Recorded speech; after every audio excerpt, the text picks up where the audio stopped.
우리가 말씀을 볼 때마다 가장 중요하게 생각해야 되는 것은 우리가 믿는 하나님이 어떤 분이신가 하는 것을 가장 크게 묵상하는 것이 중요합니다. 내가 누군가 하는 것도 중요하지만 제일 첫 번째는 우리가 믿는 하나님이 누구신가. 하나님이라고 말할 때 성부 하나님, 성자 예수님, 성령 하나님을 다 포함하는 것입니다.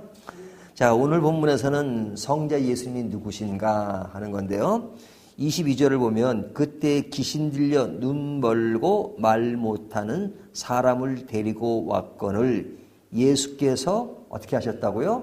고쳐주심에. 그러죠. 그렇다면 예수님은 어떤 분인가? 귀신 들려 눈 멀고 말 못하는 환자를 고쳐주시는 분이다 하는 것을 우리가 명료하게 알 수 있죠. 예수님은 병든 자를 고치시는 분이다 하는 겁니다. 근데 이 귀신 들린 자가 말도 못하고 눈을 멀어서 볼 수가 없어요. 근데 이 사람이 볼 수 있게 됐다는 거, 말 못하게 했던 사람이 말하게 됐다는 것은 굉장한 사건이죠. 만약에 이것을 우리가 성경으로 보는 거 말고 본인이 직접 이런 것을 겪고 있다고 생각해 보십시오. 내가 실제 내 자신이 보지도 못하고 말을 못해요. 근데 어떤 분이 와서 그런 상황을 다르게 만들어줬어요. 그래서 볼 수 있게 되고 말할 수 있게 됐다 그러면 이거는 보통 일이 아닌 거죠. 뭐 개인은 물론 그 가족도 얼마나 놀라겠습니까? 놀랄 정도가 아니라 기뻐서 펄쩍펄쩍 뛰죠. 인생의 아주 큰 사건이란 말이죠.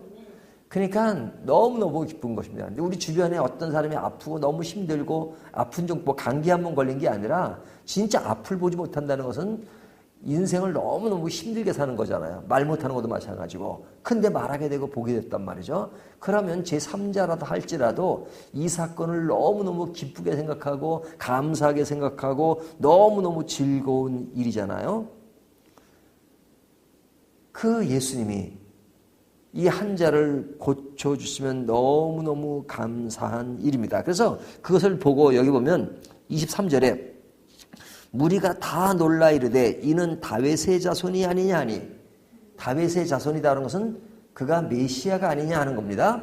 메시아가 아니냐. 무리라고 해서 예수님을 따라다니면 다 예수를 믿는 건 아니란 말이죠. 그럼에도 불구하고 무리가 인정을 하는 겁니다. 무리들이 이분이 진짜 다윗의 자손이 아니냐 하는 겁니다. 무리가 그것을 보고 놀라고 또 그 본인도 놀라고 또 우리가 이 말씀을 보면서도 정말로 예수님이 병자를 고친 것을 보고 놀라야 하지 않겠어요? 그리고 그 병을 앓았던 사람이 이런 변화를 일으킨 것에 대해서 너무너무 감사한 일이다 이렇게 생각을 해야 되는 것이 너무너무 당연한 것이죠.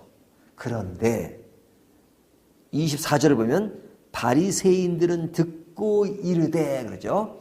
여기 바리새인이 나오는데 그가 이 사실을 듣고 이르되, 자, 이 사실을 들었어요. 그러면 이들도 종교인이라면 이런 사건에 대해서 너무너무 잘 됐다, 너무너무 기쁜 일이다, 감사한 일이다 이렇게 말해야 되잖아요. 종교인이 아니라도 일반인들도 기뻐하고 감사하는데 그 당시 종교 지도자라고 하는 사람이 이런 이야기를 듣고 이르되 하면서 그 다음 얘기가 뭐냐면 이가 귀신의 왕 바알세부를 힘입지 않고서는 귀신을 쫓아내지 못하느니라.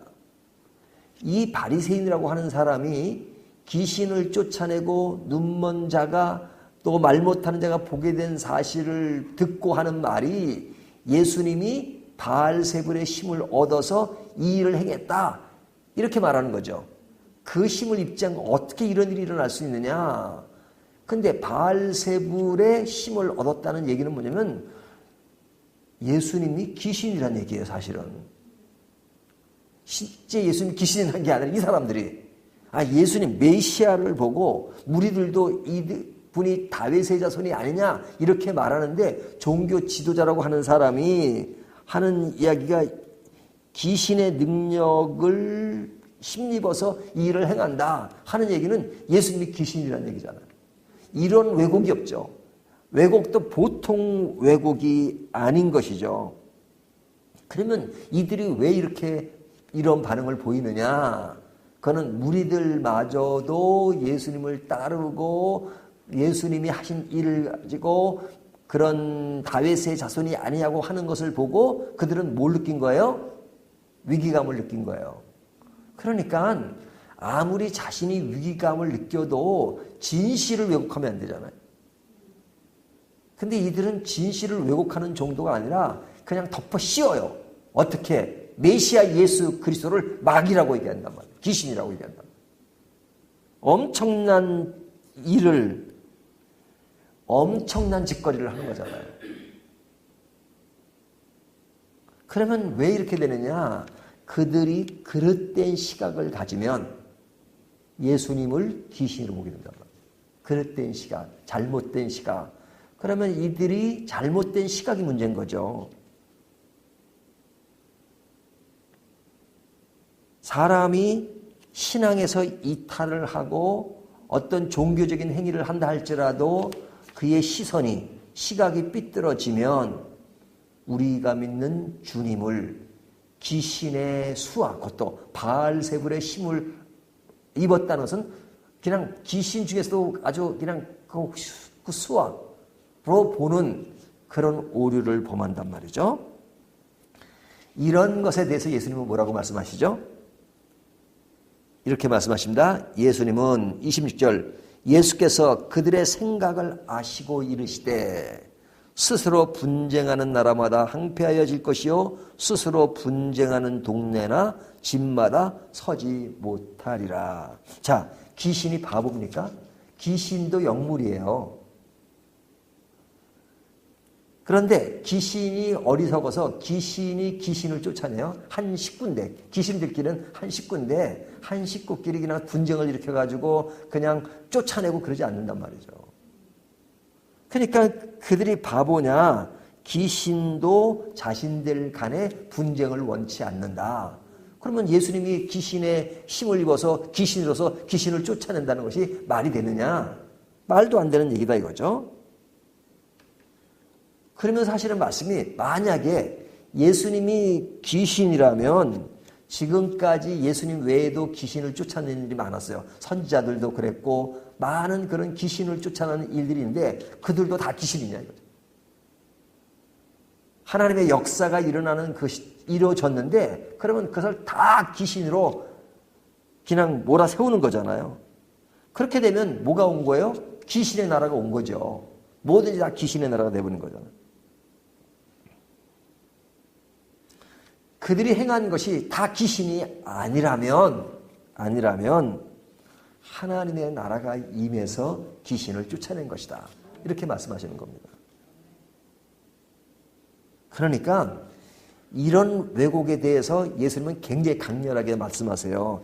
예수님과 함께 하지 않는 것은 예수님을 반대하는 것이다. 30절, 나와 함께 아니하는 자는 나를 반대하는 자요 나와 함께 모으지 아니하는 자는 해치는 자니라. 이렇게 말씀하고 있죠. 그러니까 너무너무 당연한 사실이라 할지라도 어둠의 세력에 눈이 어두워지면 이렇게 변할 수밖에 없는 것이 인간입니다. 그러니까 우리가 눈을 바로 떠야 돼요.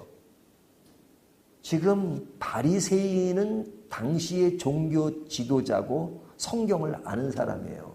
그럼에도 불구하고 눈이 어두워지니까 진짜 가장 귀하게 예수님이 메시아라는 것을 전해야 하는 사람이 예수님을 완전 귀신으로 모는 것은 너무너무 잘못 나가는 것이죠. 그렇다면 오늘날 우리들도 잘못 씌워지면 진실을 왜곡하고 진실을 볼 수 있는 눈이어야 되는데 그러지 못한 눈으로 뒤바뀌면 바로 이들이 행한 일을 저지를 수 있다는 겁니다. 그러니까 사람이 얼마나 달라질 수 있는지를 보여주는 예가 하나 있어요. 옛날에 어떤 화가가 천사를 그리기 위해서 모델을 찾았습니다. 그 사람을 보니까 저 사람을 모델로 해서 천사를 그릴 수 있겠구나. 그래서 천사를 그렸대요. 그리고 세월이 지나서 이제 마귀를 한번 그려야 되겠다. 마귀에 해당되는 모델을 찾았답니다. 그리고 그 사람을 모델로 해서 마귀를 그렸대요. 나중에 알고 보니까 그 모델이 옛날에 천사의 모델이었던 사람이에요. 그러니까 천사의 모델이었던 사람이 마귀의 모델도 될 수 있는 것. 이것이 누구예요? 우리 인간이란 말이죠. 근데 인간이 이렇게 달라질 수 있느냐? 생각이 조금만 바뀌고 보는 눈이 정상적으로 진리를 보지 못하면요, 완전히 예수님을 마귀로 볼 수 있는 정도로서 인간이 바뀔 수 있는 겁니다. 그 속에 속고 있다는 거, 그걸 모르고 그냥 그 속에 깊이 빠져들어서 무엇이 진실이고 무엇이 참인지 몰라요. 그럴 때 예수님이 뭐라고 말씀하신지 아셔? 내가 너에게 분명히 말한다. 나의 이런 사역과 이런 일들을 동의하지 않는 것은, 그것은 나와 함께하는 것이 아니다. 저쪽과 함께하는 것이다. 누구와? 귀신과 함께하는 것이다. 이렇게 말씀하세요. 굉장히 강한 어조로 말씀하시는 거잖아요. 그렇다면 오늘 이 말씀을 가지고 우리가 깊이 생각해야 될 것은, 나는 늘 진리 안에서 바른 것을 보고 있는가?